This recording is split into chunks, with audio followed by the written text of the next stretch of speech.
Hey everyone, welcome back, and this is my review of Beyond the Boundary, Episode 9, entitled Silver Bamboo. Yeah, Silver Bamboo. So,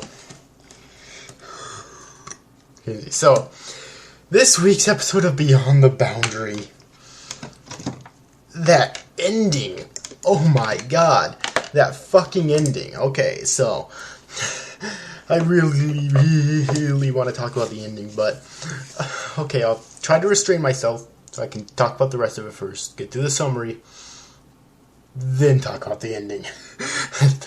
And that fucking ending. But yeah. Anyways.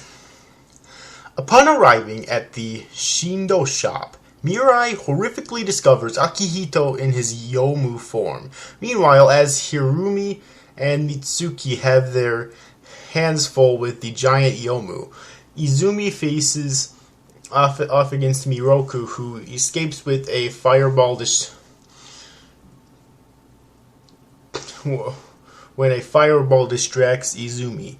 Afterwards, Izumi returns to the shop and attacks Akihito in front of Mirai before he manages to escape. At the same time, Hirumi and Mitsuki manage to defeat the large shadow and later rendezvous at Akihito's apartment with Izumi and Mirai. Here, Mirai relays Ayaka's explanation that the calm had weakened Akihito's human half more than his Yomu half, causing the latter to surface. As they track Akihito into the woods, Izumi suggests that Mirai can now kill Akihito with his immortality nullified by calm, since if it ends, his Yomu half would likely gain dominance over his body and become unstoppable. The following day, as Mitsuki and Hirumi ponder on Izumi's ulterior motive, the latter confronts her using Miroku's rationale of manipulating Mirai, and that she deliberately weakened Akihito's human half with her freezing barrier, prompting his Yomu emergence. However, Izumi instead warns him about the society. Apparently, she said that the society plans on toppling over the Naruse family. However, something that's said later on in this episode kind of contradicts that in a way, I think. It might not, but it might still, alright. Dissatisfied, Hirumi tries to get Mirai to change her mind from killing Akihito and later enters the Nase family archives, where he discovers the shocking revelation of Akihito's Yomu half being the one beyond the boundary. Just then, as Miroku manages to steal the Hollow Shadows crystal from the Nase vault, Mirai tracks Akihito's Yomu form to a deserted part of the forest under the silver rain clouds and engages him in a furious battle, eventually severely wounding him. Not saying it here. What I was gonna say was that apparently they're actually trying to topple over, or basically eliminate Mirai. And I'll talk about why I think that might contradict itself after the summary here. Alright. Finally, with her heart breaking, Mirai rushes Akihito to deliver a fatal blow. And that blow doesn't land, so that's kind of what the cliffhanger is, okay? And that sums up the summary for this episode. First off, I just want to say I think the animation is the best in this episode that it's been in the entire series so far. Okay, I just want to get that out of the way there first. Okay.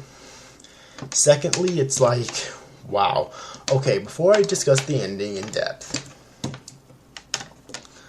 The reason why I think what they said contradicts each other is because, first off, why would they want to get rid of the Nase family? I don't understand that at all.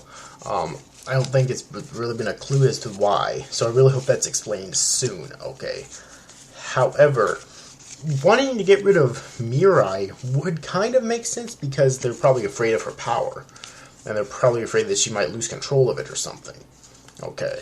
Because maybe they also think that she was the cause of Sakura's sister's death when really it was the Hollow Shadow. At least I'm pretty sure it was supposed to be the Hollow Shadow. So, yeah, but... So that's why that might contradict itself. Who knows? They might want to actually get rid of both of them too. You know, you never know. Or maybe they're secretly having the Nase family want to get rid of them. Then again, you thought that one guy would have actually known about it, but whatever. Anyway, so and then there's the ending to this episode. Dear Lord. Like, okay, I doubt in an anime like this, the main character will die.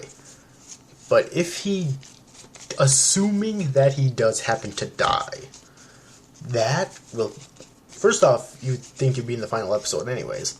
And secondly, that would be such a huge fucking cliffhanger, no one would have seen it coming. You know, especially since, you know, the beginning of this anime wasn't exactly a beat per se, but it wasn't really downbeat either. It was kind of in the middle, I think. Alright.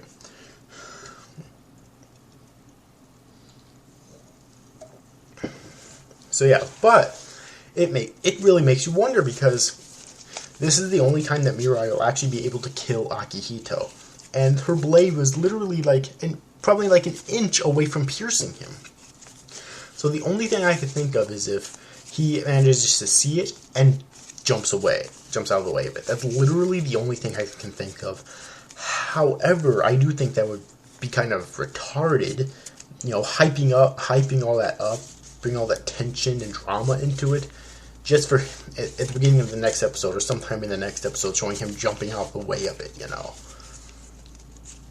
Like, I mean, I suppose you could say that they could do it like they replay that final scene, you know, and then show it so it's seamless, but still that cliffhanger at the end of this fucking episode would still be in my mind. Okay, so yeah, I just don't think there's any way. There's no way I could think of that they could successfully get out of that and still have it be seamless and good. Okay, without him actually dying. But who knows? He might die. I mean, I've been surprised before. But anyways, though, I think I'm gonna wrap this review up. Though, perfect episode. I had no real issues with it whatsoever, quite honestly. So yeah, but anyways, overall, hope you enjoyed this review, guys. See you after, guys. Thanks for watching. Bye bye.